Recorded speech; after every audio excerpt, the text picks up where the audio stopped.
Around Dodge City and in the territory on West, there's just one way to handle the killers and the spoilers, and that's with a U.S. Marshal and the smell of Gunsmoke.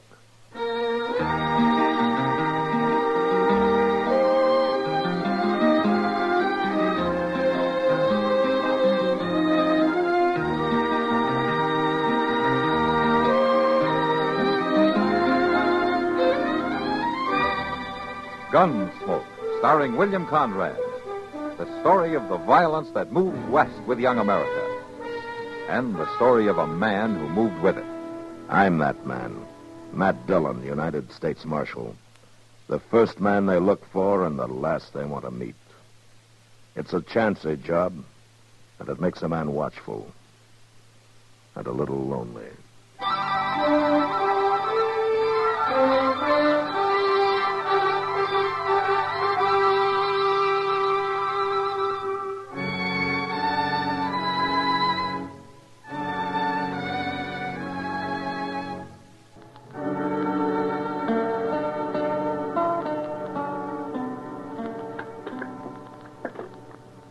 Mr. Dillon, you want another cup of coffee? No, I don't think so, sir. I'll just pour out another little swaller for me. And Mr. Dillon, come here and look out this window. What? Yeah, but for gracious sakes, come here. What are you talking about? Oh, my goodness, look at that. Come here. Chester, what's the matter with you? She's coming here, Mr. Dillon. Who's coming here? I don't know, but she is the prettiest girl I ever seen in all my life. Why, she just can't be real. She is the one prettiest girl I ever... Good morning, gentlemen. Good morning, ma'am. Well, won't you come in? Thank you, sir. Would one of you gentlemen be the United States Marshal here? Yes, ma'am, I am. Matt Dillon. Is there anything I can do for you? Well, my name is Colleen Tawny, Marshal Dillon. And I've got the most terrible, awful trouble you ever heard of. Oh? Well, would you like to sit down and tell me about it? Well, that's mighty kind of you, Marshal. Here, take this chair, Miss Colleen. Let me dust it off a little bit for you. I'm right obliged to you, Mr... Chester Wesley Proud. How do you do, ma'am? I'm proud to make your acquaintance, Mr. Chester. There you are. Thank you. I just love people. They're always so nice to you. Except that... Oh, You, mentioned some kind of trouble? I'm an orphan, Marshal Dillon. All alone in this world. Oh? I was brought up by a dear old aunt, mostly in the South. But then she took me to San Francisco. And last month she passed away. Oh, that's too bad, Miss Tawny. Colleen. Just about everybody calls me Colleen. It's kind of Irish, I reckon. Though I'm more Southern than most anything else. You are? I came from San Francisco on the stagecoach. And I had just enough money to get me to my kinfolks down south. If I got any kinfolks anymore. And I could just kill whoever done it, Marshal Dillon. Whoever did what, ma'am? What took all my money? I put my pocketbook on that baggage truck just for a minute. Over at the depot it was. People are always so nice to you. You just don't think. Somebody robbed you, is that it? Every living cent I had in this world. Why, I'm a pauper, Marshal Dillon. I'm destitute. Oh, well, can I fetch you a dipper of water or something, Miss Colleen? I'm all alone without nobody to turn to, no, even a roof over my head or anything to eat or anything. Oh, well, now, it's not as bad as all that, ma'am. It's not? Really? Well, I think we can fix you up with a room over at the Dodge House for a few days. You could? Well, by that time, something may turn up. Maybe we can get your money back. Really? Would you like a dipper of water, Miss Colleen? I knew the minute I walked in that door you'd help me. Miss Colleen, would you like a dipper of water? No, thank you, Mr. Chester. I just knew if I told you my troubles, Marshal Dillon, you just make everything all right again. Oh, you don't have to worry about a thing. I'll arrange with Mr. Doby over at the Dodge House. Well, good morning, all. Oh, yes, it was a mighty fine morning, too. Oh, well, I didn't know you had company, man. This is Dr. Adams, Miss Colleen Tawny. Well, I'm pleased to meet you, miss. Are you a real doctor, a physician? Oh, yes, indeed, young lady. My goodness. Welcome to Dodge City. And if you want me for anything, my office is just upstairs. Doc, You know, medical examination, diagnosis, treatment, services, medicine, drugs, anything you need. And I won't charge you a cent. Person has to look after his health, you know. Chester, will you take Miss Tony over to the Darge house? I'd be glad to, Mr. Dillon. This way, ma'am. Oh, you're all just so nice. I think people are just wonderful. I'll be in touch with you, ma'am. I sure do hope so. Bye. Goodbye. Well, Doc, there goes trouble. Trouble? A girl who looks like that? Why, Matt, she's like a dream in spring. She's as wide-eyed and helpless as a newborn baby. Yeah, Doc, that's exactly what I mean.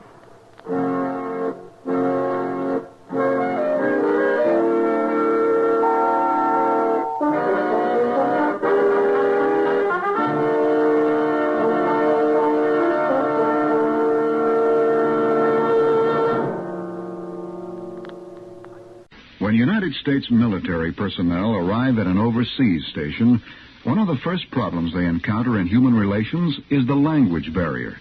The people there make a strong effort to learn our language. They know it will benefit their economy. But you don't have to learn their language. In fact, you might complete your tour of duty satisfactorily without any appreciable knowledge of it. But you'll miss a lot. And you don't have to miss anything. For as a member of the Armed Forces of the United States, you have the opportunity to enroll in a USAFI spoken language course. The language series includes courses in 24 foreign tongues. They are practical, conversational studies with primary emphasis on spoken usage. Inquire about a language course from your education officer. Join a group class. And when you've mastered the vocabulary, watch the faces light up as you greet people in their native tongue. It's one more version of Power Through Knowledge with USAFI.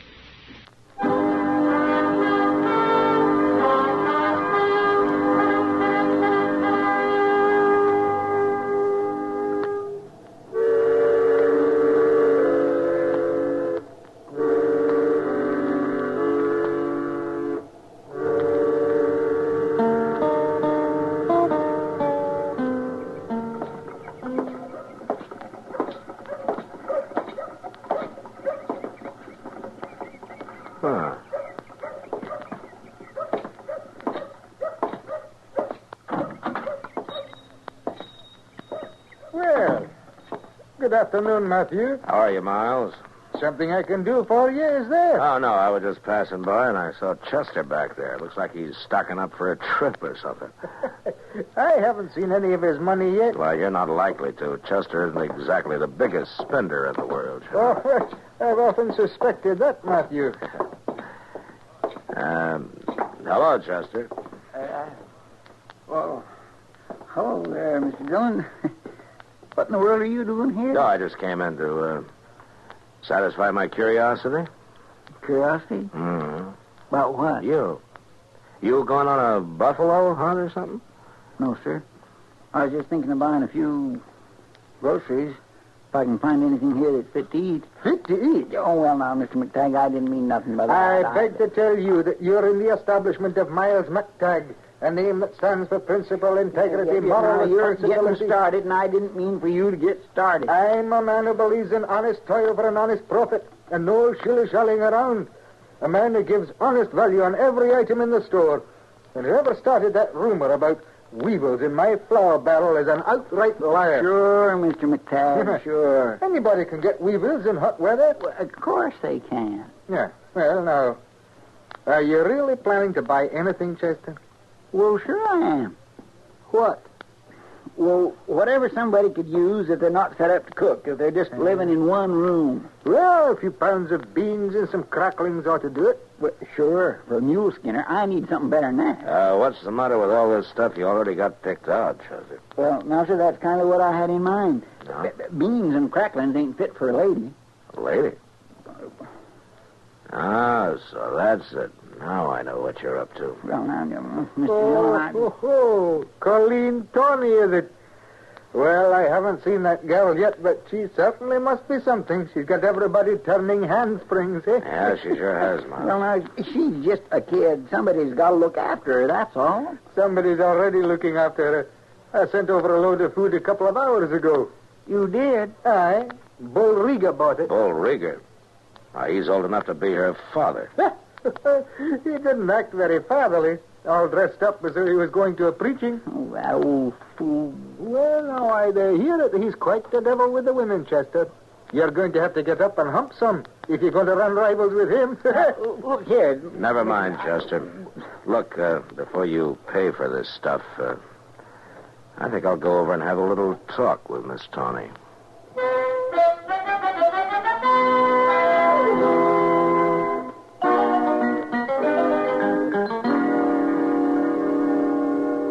Goodness. Oh, I'm just sure you must be mistaken, Marshal Dillon. Why, he seems to be about the nicest man a girl would ever want to meet. Look, Miss Tawny, you're young, and I've known Bull Rieger for a long time. He's a rough, tough, hard-living old devil, and he's just no kind of a man a young girl ought to associate with, that's all. Oh, my dear aunt always said, rest her soul, that innocence is its own defense. Yeah, but your aunt never met Bull Rieger. Now, Marshal Dillon, Mr. Rieger is just being kind and helpful, just like you are. Yeah, sure. Everybody's been so nice and thoughtful. Mr. Chester's already been by 3 times today. Doc was here, That too. old goat here, too? He took my temperature and my pulse and said I was just fine as far as he could tell. Yeah, And well, Mr. look... Rieger just insisted on helping me. He said he had a little old empty house up the street. Yeah, that would be the old Sackler place. Well, he said I could just live in it for nothing as long as I pleased. And, of course, I told him I wouldn't think of such a thing. Well, good. And then he said he'd give me the house. Give it to you? Mm-hmm. That's exactly what I've done. Don't you know how to knock, Rieger? Not when the door's open, Marshal. Well, I went and done it, little lady. Got it drawed up all proper and legal over at the bank. There's the deed. Ah, Mr. Rieger. The house is yours. Lock, stock, and barrel. No strings on it. You can move in right now if you're a mind to. Isn't it wonderful, Marshal Dillon? Yeah, it's great. Well, I'm just going to sit right down and read this little old paper right through. Rieger, would you come out into the hall for a minute? I'd like to talk to you.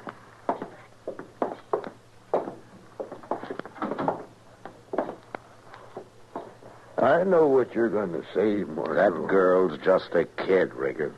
I'm aiming to marry that little lady, if she'll have me. You're what? Oh, I know, Marshal. I've been kind of cussed all my life, but you're seeing a changed man is standing here. I'd better be, Rieger. Or I'll change you myself, and don't you forget it.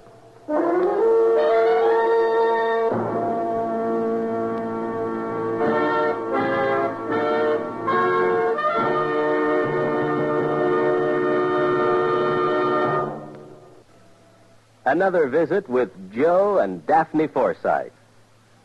Joe, honey. Uh-huh. Joe, darling, put down the paper.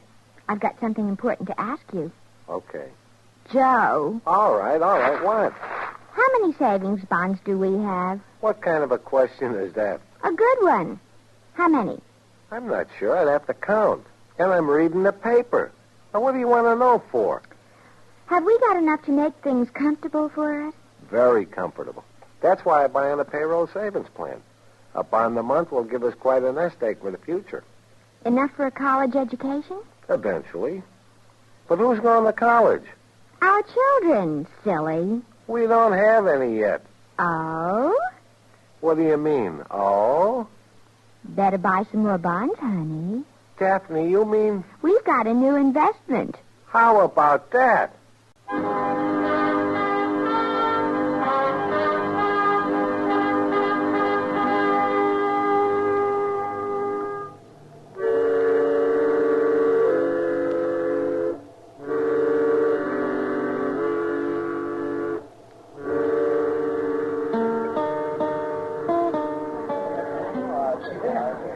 Matt, you men are all alike. Every last one of you. Is that something you just learned recently, Kitty? No, but I sure been reminded of it the last 3 days, watching them all flutter around that little Colleen Tawny. Now, don't count me in on that, Kitty. I'm only helping her. She's just a kid.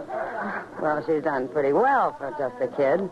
Flat broke 3 days ago. Now she's got a house of her own, enough food to last her a month. Well, Kitty. Chester runs over there 3 and 4 times a day with something else for her to eat.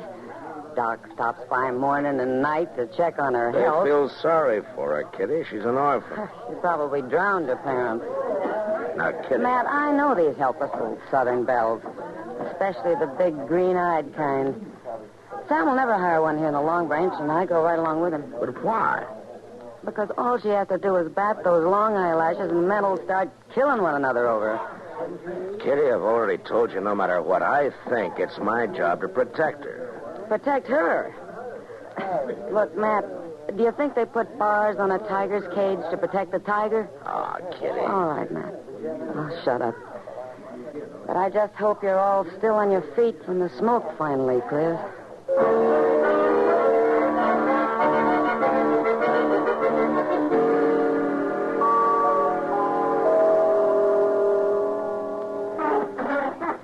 Well, it's getting late, Matt. Yeah, that's right, Doc. It's getting Guess I late. better be running along. Won't do you any good, though, Doc. Bull Rieger's calling on her. He's been over there all evening. He has? Uh-huh. Chester's hanging around outside in case she needs help, as he puts it. I kind of find that she's more likely will, too, with that ruffian in the house. She ought to have a cultured man, I guess. Nice and refined. You happen to know anybody like that, Doc? Well, yes, I do. I've been kind of thinking some the last few days. Forget it. You're old enough to be her grandfather. In Europe, they don't look at it like that. They're civilized. Yeah, but this happens to be Dodge City, Doc. Oh, well, at least a man can dream. Yeah, I guess so. I'm just talking, man. I just like sitting and looking at her. You and Chester both. That Bull Rieger, though. I do believe he's real serious. Well, he sure acts like it. All right, Marshal. Where is she? What have you done with her? What's the trouble, Rieger? Well, she's gone. That's the trouble. Yeah. Bag and baggage, and you had something to do with Oh, it. now, wait a minute. She is gone, Mr. Dillon. And she's took all her belongings. I went in the house and looked. Oh?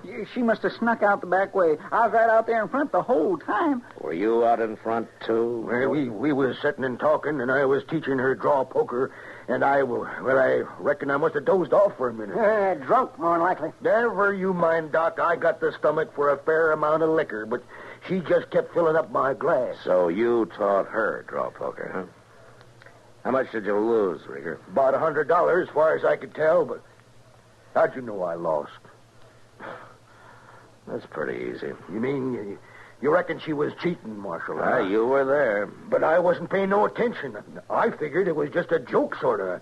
I kept plaguing her to marry me, and she was wearing a real pretty lacy thing. And you paid too much for it, Rieger. Oh, come on in, Miles. It's open house. I could have sold you one of them house robes for half the price. Well, never mind that now. You got to do something, Marshal. You got to find her. She left town on the 10 o'clock train. Are you sure of that, Miles? I walked her to the station. Fine young woman. I'm real glad I didn't meet her any sooner. I might have cut up as crazy as Rieger here. Marshal, you got to send a wire. Have her took off the train. Are you willing to go into court, Rieger, and tell what happened? Yes, I sure am, Marshal. I'd go in. No, I'd be laughing the stock of the country. All right. At least she couldn't take the house with her. No, and a mighty lucky thing for me, she couldn't. What do you mean? She sold it to me. Signed over the deed and everything. $600 cash. What? Well, it's worth $1,000. Aye, that's about what I figured it at. Marshal, will I'm you... sorry, Rieger, but you gave it to her. No strings. Now, if she wanted to sell it to Miles, she had a legal right to. If I get my hands on that girl, so help me, I'll... You won't do anything, Rieger. Nobody will. We've all been outsmarted. And there's nothing we can do about it but just sit still and keep our mouth shut. Yeah, but I'd... Doc's right. You forget it, Rigger. You can afford it. Well, at least we've learned one thing from all this. What's that? It's like a friend of mine said to me last night.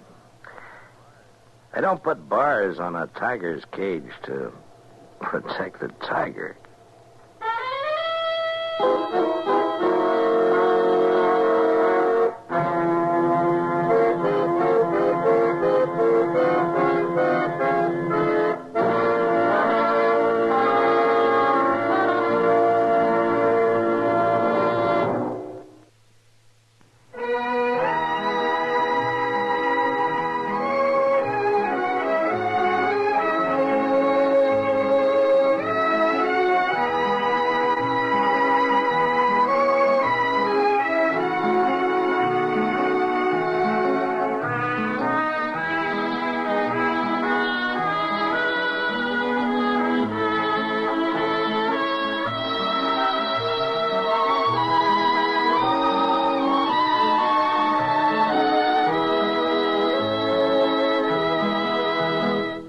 Gunsmoke. Produced and directed by Norman McDonald.